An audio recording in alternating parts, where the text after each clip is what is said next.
उत्तर प्रदेश के सभी पेंशन धारकों के लिए एक बहुत बड़ी खुशखबरी है। जी हाँ, आप बिल्कुल सही सुन रहे हैं। अगर आप या आपके परिवार में कोई भी यूपी की वृद्धा पेंशन, विधवा पेंशन या विकलांग पेंशन का लाभ लेता है तो ये वीडियो आपके लिए बहुत ही खास होने वाली है। इस वीडियो को देखने के बाद आप खुशी से झूम उठेंगे। क्या खुशखबरी है कि यूपी सरकार ने लाखों पेंशनधारियों को एक बहुत बड़ा तोहफा देने की तैयारी कर रही है। वो तोहफा क्या है कि आपकी पेंशन राशि में बढ़ोतरी करने जा रही है। अभी तक पेंशन के रूप में आपको जो रकम मिलती थी, अब सरकार ने उस रकम को बढ़ाने का फैसला किया है। इसके लिए सरकार बहुत जोरों पर काम कर रही है। अभी तक आपको कितनी पेंशन मिलती थी?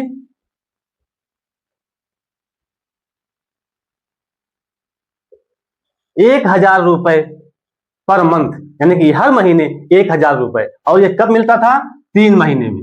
आपको 3 माह में पैसा मिलता था। कितना मिलता था? 3000। तो प्रतिदिन के हिसाब से कितना हुआ? अगर हमको 1000 एक महीने में मिलते हैं तो लगभग 33 रुपया प्रतिदिन के हिसाब से मिलता था। हर दिन 33 रुपया हमको मिलता था। आज की महंगाई के दौर में 33 रुपया आखिर क्या है? वो भी इस अवस्था में जबकि आप बुजुर्ग हो चुके हैं, कोई विधवा हो चुकी है और कोई दिव्यांग है, तो आखिर 33 रुपए में उसका भरण पोषण कैसे हो पाएगा? और काफी लोग इस समय दवा पर निर्भर होते हैं। आखिर उनके दवा तक के ये पैसे पूरे नहीं होते हैं। सरकार ने लोगों की भावना को समझा और समझते हुए इस पेंशन राशि में अब बढ़ोतरी करने जा रही है। अब कितना होगा? अब सरकार इस पेंशन की राशि को बढ़ा करके 1500 रुपए प्रति माह करने पर विचार कर रही है। क्योंकि आपको ये पेंशन राशि हर महीने ना मिल करके 3 महीने में एक बार मिलती है, इसलिए 4500 रुपए यानी 4500 रुपए आपके खाते में आने वाले हैं। और पहले ये 3 महीने में 3000 आया करते थे, अब ये 3000 से बढ़ के 4500 रुपए होने वाली है। अब प्रतिदिन के हिसाब से देखें तो ये पहले 33 रुपए हुआ करती थी, जो अब बढ़ के 50 रुपए होने की संभावना है। तो आप लोग कमेंट बॉक्स में ये बताएं कि क्या ये 50 रुपए हमारे बुजुर्ग, विधवा एवं दिव्यांगों के लिए, उनके खर्च के लिए पर्याप्त है या इस राशि में अभी और बढ़ोतरी होनी चाहिए? इसको कमेंट बॉक्स में बताएं, क्योंकि इस वीडियो को सरकार भी देखती है और वो भी जन भावनाओं को समझती है, समझने का प्रयास करती है। अगर आपको लगता है कि ये 50 रुपए अभी कम है, इसको और बढ़ाया जाना चाहिए, तो आप कमेंट बॉक्स में अपनी राय जरूर लिखें। अब ये कब से मिलेगी और कैसे मिलेगी, इसको भी हम जान लेते हैं। अच्छा, यहाँ पे एक समस्या और है। आजकल साइबर फ्रॉड बहुत हो रहा है। अब अगर हमारे बुजुर्ग, विधवा एवं दिव्यांग लोगों के खाते में ये पैसे आ भी जाते हैं तो बहुत सारी ऐसी घटनाएं सुनने में आ रही हैं कि खाते में पैसा आया नहीं कि साइबर ठग जो है निगाह लगाए बैठे हुए होते हैं और खाते से पैसे गायब कर देते हैं। अच्छा, ये ठग जो होते हैं ये पेंशन धारकों को ही अपना निशाना बनाते हैं। क्यों? क्योंकि ये बुजुर्ग होते हैं और असहाय होते हैं, किसी न किसी के सहारे की इनको जरूरत होती है और इसी आपदा में ये अवसर अपना ढूंढते रहते हैं।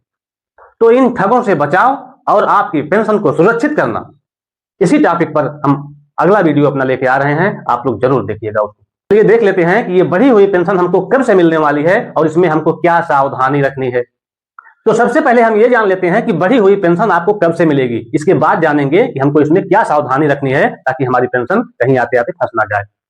तो जैसा कि हमने अपने सूत्रों के माध्यम से पता किया, इसकी जानकारी ली, तो पता ये चल रहा है कि ये बढ़ी हुई पेंशन के जून की बाद जो किस्त आएगी उसमें आपको बढ़ी हुई पेंशन मिलने की पूरी संभावना है। यानी कि अप्रैल, मई, जून ये किस्त मिलने के बाद अगली जो किस्त आएगी, चर्चा तो ये है कि हो सकता है इसी किस्त से मिले, लेकिन अगर इसमें ना मिल पाई तो इस किस्त के बाद जो अगली किस्त आपकी आएगी उसमें आपको बढ़ी हुई पेंशन आपको मिल सकती है। क्योंकि सरकार ने विधानसभा में इसकी घोषणा कर दी है और इसके लिए बहुत तेज तैयारी हो रही है, इसलिए अगर इस किस्त में नहीं मिल पाई तो अगली किस्त से मिलने की पूरी संभावना है।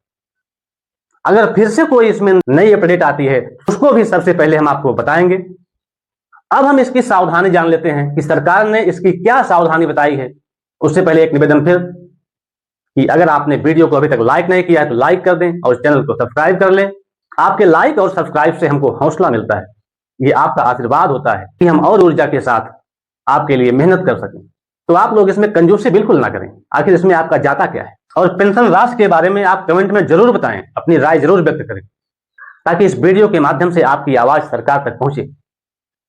तो सरकार ने इसमें सावधानी ये बताई है कि इन पैसों को प्राप्त करने के लिए, चूंकि ये सरकारी पैसा है, पेंशन का पैसा आपके खाते में डीबीटी के माध्यम से आता है, इसलिए जिसके भी खाते में ई-केवाईसी नहीं हुई है, जिसका भी खाता अपडेट नहीं है, एनपीसीआई मैप नहीं है, या जिसका खाता फ्रीज हो चुका है, आपके आवेदन में कोई गड़बड़ी है, पेंशन का स्टेटस चेक करने पर कोई गड़बड़ी दिखा रही है, तो पेंशन आने से पहले इन सभी गड़बड़ी को आप दुरुस्त करवा लें, ताकि बढ़ी हुई राशि मिलने में आपको कोई दिक्कत ना हो। जो नए दर्शक हैं, जिनको नहीं पता है कि क्या गड़बड़ी होती है, कैसे सही होता है, हमने इसके पहले बहुत सारी वीडियो बनाई हैं, आप जा करके उस वीडियो को देख सकते हैं। उसमें सारी बातें आपको आसान भाषा में समझ में आ जाएंगी।